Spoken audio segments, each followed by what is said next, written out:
So QiGong is actually something we wanted to share with you. Yeah, it's going to be a warm up, like an introduction to Qigong. It's not actually all of the different positions and moves, but it's the way that we get our body opened up and all of the lines of energy flowing. It's really nice. It's actually a warm up that I do every single morning, no matter what kind of practice I do, whether it's yoga or a workout or anything like that. I always do this before I do anything else. So, but we're gonna start with alternate nostril breathing again for a couple minutes. So, if you guys joined us yesterday, you already know, but I'm gonna go over it again. So, sit however is comfortable for you. Could be cross-legged, could be on your knees, could be in a chair. And first thing we're gonna do is just make sure that we're seated up straight, but still relaxed. We're not holding any tension in our shoulders, on our neck, or on our back. So just make sure everything's relaxed. We're going to do it with our eyes closed, but I'll show you with our eyes open real quick. So we're going to start with our right thumb on our right nostril. We're going to inhale through our left nostril for a count of 4. 4, 3, 2, 1. Then we're going to plug the other side with our index finger and exhale out our right nostril. 4, 3, 2, 1. Then we're going to inhale through that same nostril. 4, 3, 2, 1. Then switch and exhale through the other one. 4, 3, 2, 1. So if you want to close your eyes and follow along with me, inhaling. 4, 3, 2, 1. Switching nostrils and exhaling. 4, 3, 2, 1. Then inhaling through that same nostril. Switching and exhaling. 4, 3, 2, 1. Inhaling again. Switching nostrils and exhaling. Then inhale. Switch and exhale.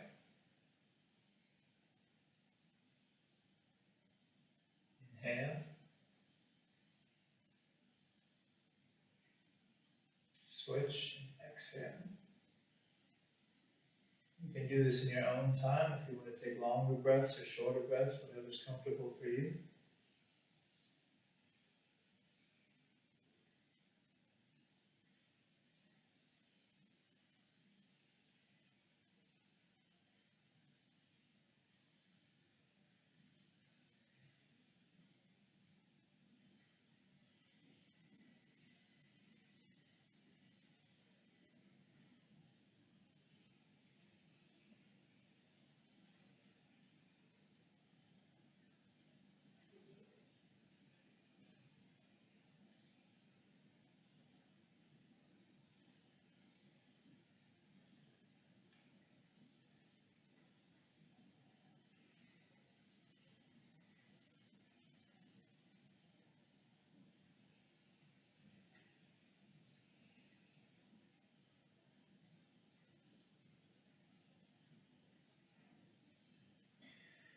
Inhaling. Remembering to keep your body relaxed. Trying to do an even breath on both sides.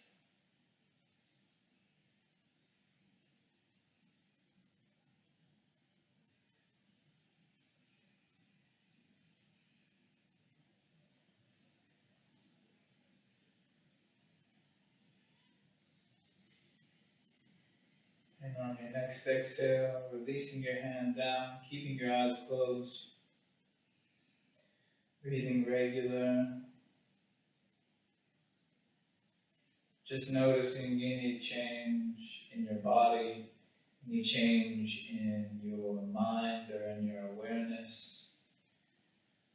If you feel a bit more balanced or you feel a bit more relaxed or in touch with everything. And slowly opening your eyes. It's such a good breath to do, no matter what you're doing. it just really balances you out. So everybody can stand up. And we're gonna start off by just kind of moving around. I like to bounce and shake. Do this whatever's comfortable for you, where you're at. Sometimes you have more energy and you can really like bounce and shake. Sometimes you don't have much and you just wanna kind of shake a little bit. But basically opening up your joints, you can get all weird and loose with it. This is always really funny in a group full of people doing QiGong, because a lot of the QiGong classes I've been to, it's a bunch of like old people. Oh, really? I'm just saying, it's true. And they sometimes can be a bit timid about letting themselves look all loose and shaking in front of other people. But, you know, yeah, like. I remember that in English. So then we basically just start, we stand about 1 foot length apart. You can measure it if you want, you don't have to. You keep a slight bend in your knees. We want our sides, like our hips rolled in a bit. So we don't want to be like arching our back in, kind of like leaving ourselves loose in our stance. And then we just start with our head. We're going to do some neck rolls. So lean your head forward and just roll your neck around to the back and forward. You can do this a bit faster, a bit slower, however feels comfortable to you. I like to try and coordinate every movement with breath. So you can do 1 round inhaling and 1 round exhaling, or you can do, when you roll forward, you inhale, and when you roll your head back, you exhale. Whatever feels comfortable. And then we'll get back and we'll go the other direction. Just feeling all those muscles opening up in your neck.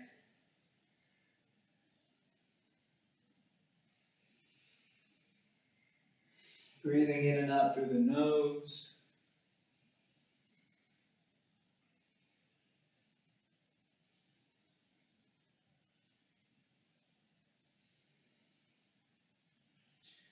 And then when we get down to the bottom, we're going to leave our head forward. We're going to inhale our head back and exhale forward.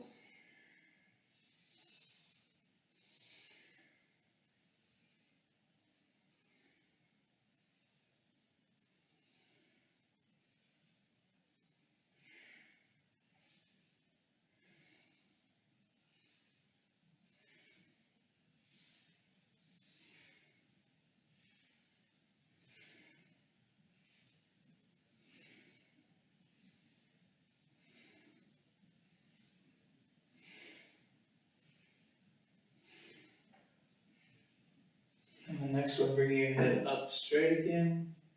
We're going to go side to side. So inhaling, exhaling, inhale, exhale. Or you can do it, inhale both and then exhale again, however fast you want your breath to be.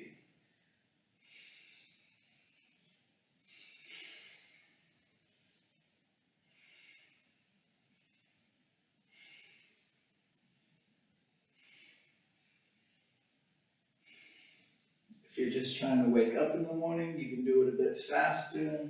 You can breathe a bit faster. If you're just trying to go slow and easy, it's all up to you really with this practice. You just find what works for yourself. Head back to center. We're going to do shoulder shrugs. So inhale your shoulders up, exhale down. Inhale up and drop them down.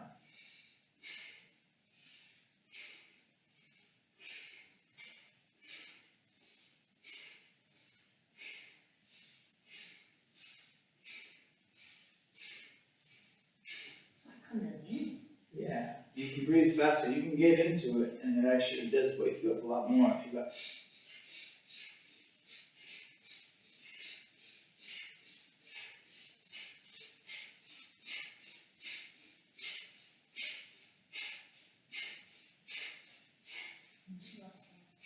Yeah. Okay, letting your shoulders drop back down. We're going to reach up and we're going to put our hands, our fingers on our shoulders, and we're going to do shoulder circles going forward. Bring the elbows in to touch if you can, but if you can't, that's okay. Just doing slow circles. You can maybe do one circle on your inhale, one circle on your exhale, or inhaling forward, exhaling back, however fast and comfortable it is for you to breathe. You can always speed this motion up to raise your energy a little bit, or slow it down if you're feeling like you need to be more calm. Now move in the other direction, just rolling open our shoulders. So with each movement, there's an area or a joint that we're focusing on. So pay attention to that joint, this one being our shoulder, the socket joint in our shoulder, and all the muscles connected to it. No matter when you're stretching or exercising or anything, even when you're lifting weights, you should be focusing on the muscle that you're trying to work out, or the joint. Now we're going to keep your hands here on the shoulders. We inhale and we flex as we open, and then we relax. Inhale, open. Exhale, relax. Inhale, open. Exhale, relax.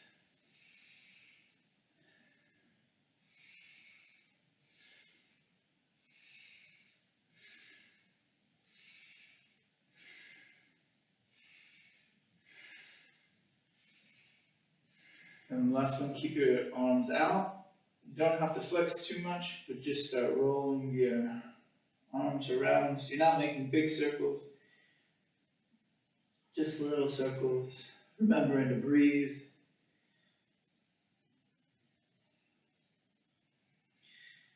And move in the other direction.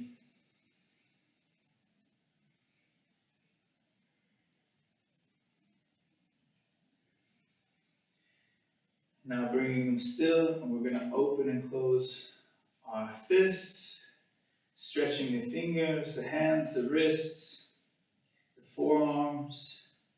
Bring them out in front of you, still opening and closing. Bring them up over your head, still opening and closing. Oh, there you can see it. You don't have to squat, I'm just showing. Wow. Then bring your hands forward. Just do a few wrist circles, one direction and the other direction. And then you can relax your arms. Maybe shake out your shoulders a little bit. Sometimes if you start feeling a little bit of a burn. For 14 minutes. Okay, so we're going to do twists.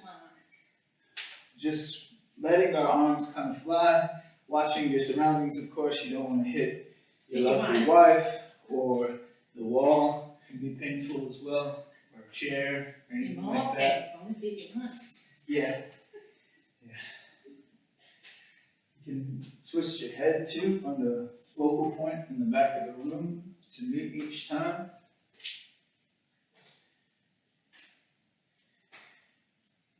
Now we're going to do some hip circles. And of course, Kelly and I like to make sound effects for this. You go, whoa,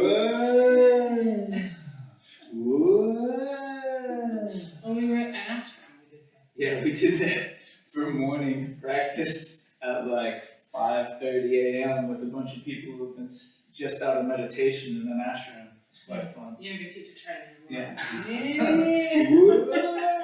think our traditional teacher didn't know what she thought. Now, if you can, if you need to hold on to something, you can. But I just do a little bit of kick forward and back with one leg. So if you can balance, that's good. If you need to hold on to something, feel free. You're not trying to, kick somebody in the head, just opening up this hip joint forward and back.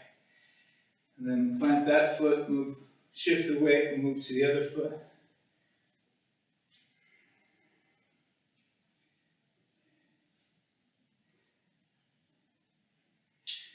And then we're gonna do it to the side.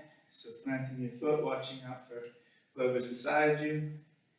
Just lifting that leg up straight out to the side.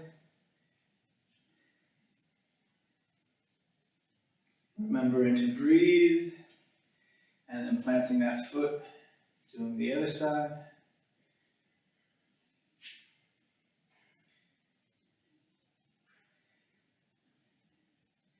And we're gonna do some knee rolls, so feet almost together.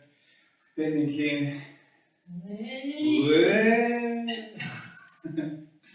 This is fun too. This is like working on some dance moves right here. You know? I always see Alan from behind and I'm like, She comes out in the morning, I'm doing it, she just starts laughing at me, you know. Nothing more inspiring and confidence boosting than having your partner laugh out loud at the practice you're doing. It's fun. And then ankles, we're just gonna go up on our toes, roll back, bring our toes up.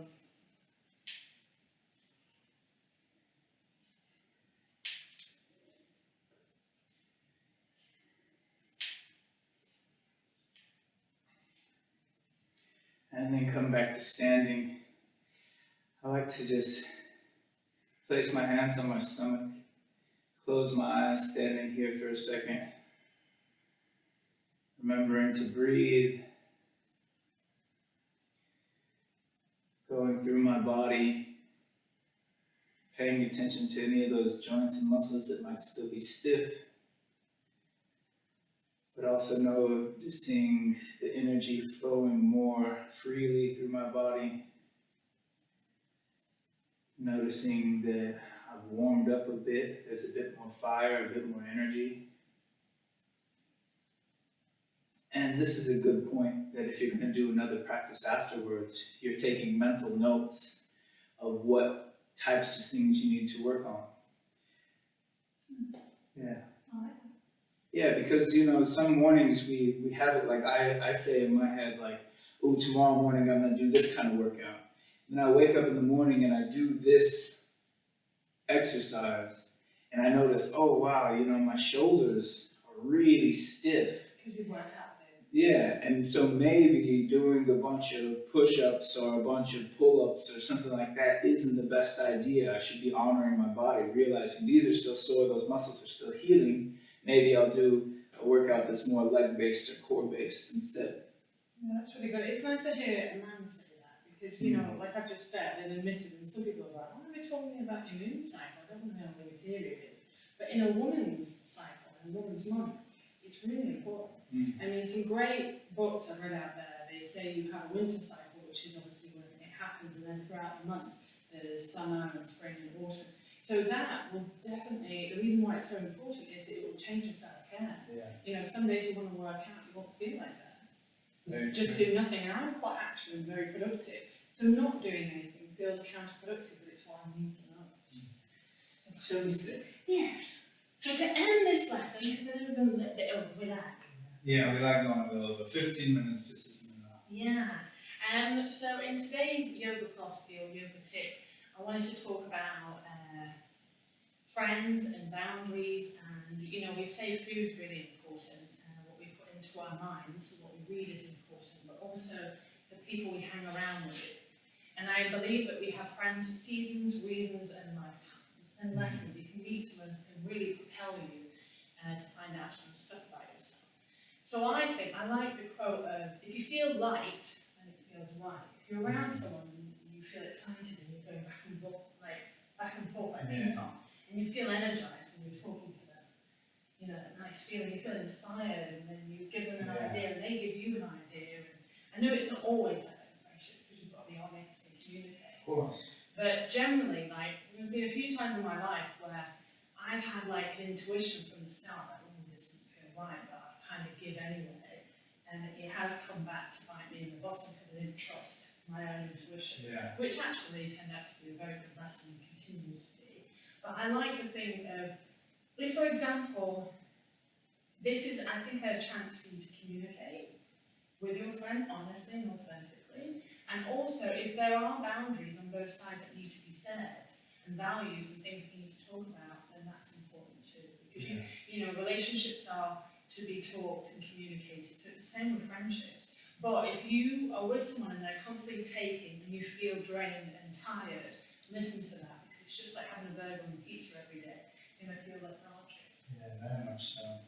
Yeah, there's definitely people that when you get around, you feel creative, you feel full of energy, you feel like just excited to be around those people and other people that aren't. And we can't say that you know, obviously you're not gonna have the chance to only be around people that make you feel that way, but it's also important to know which friends are good for what kinds of things. You know, I don't have all you.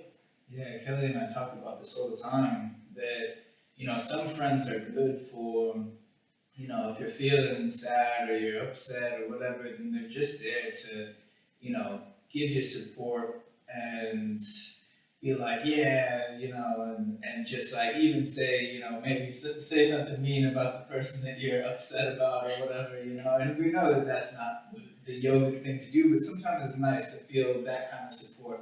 And then other times it's nice to be around the people that are pushing you to grow and to do new types of practice or to, you know, whatever, you know, just be creative or yeah, you know, I have friends that are good for working out, but if I need to talk to them about my problems, they're not good for that. And we have to realize and respect that. It's really hard to find people that are good at everything that you want. And I think it's also an element to accept, you know, Yeah. so to accept the other person, they may be good at this, but you know, that's not necessarily their strength, so I'm going to, you know, utilise. yeah, The sort of, like, when I vice versa, I think acceptance in friendship, but I think when it comes to a point that if you don't really like them, or they're not serving you, or vice versa, the way you're like, actually, I don't think I can accept these. Yeah, and it's okay. It's totally okay to set boundaries, and when those boundaries are crossed, to be like, you know what, this isn't working for me, you know? And sure, it feels a bit bad sometimes, but in the long run, like, you know, your health and your happiness is more important. And it's not easy, so I do honour that, but yeah, that is something that I would say. And a big thing I found out with your friends, to ask them, how can I support you? Would you like me to listen? Because I'm a fixer. I'll give you something to do, and you don't always want to be fixed. So I feel that the great tool that I've used, thanks to your mum really, is to say, I'm sorry you're feeling like that, what would you like? How can I help you? Talking, listening, ranting, whatever. And then I know, because sometimes, especially being a mentor, my go-to thing is giving advice and philosophy. But I've actually realised the biggest thing you can do for your friends is to hold them and listen. And the big thing that I know that runs in mine, subconscious, is I just want to be heard. So that would be advice from my heart. So, it was amazing, wasn't it? Round of applause. No advice. And so we're going to see you tomorrow. Excuse the change, but I had to honour how I was feeling. I really didn't want to start pushing up. I ended up like coming on here and swearing and stuff. So that's not what I really want. And my stomach's doing cramps. But tomorrow I think we've got Kundalini. Ooh, Kundalini. Can I guide you? Kundalini is amazing. I love it. It's so amazing. It really like brings out fire and energy in yourself. Well, what I've also realised is that Kundalini, if you're feeling fire anyways, there's not time to do that. So again, it's always getting to know yourself, being aware, and asking yourself what you need. But if you're feeling lethargic and you're wanting a boost and an increase in awareness, Kundalini is a go-to. No chance. So, lots of love. We'll see you tomorrow. Namaste.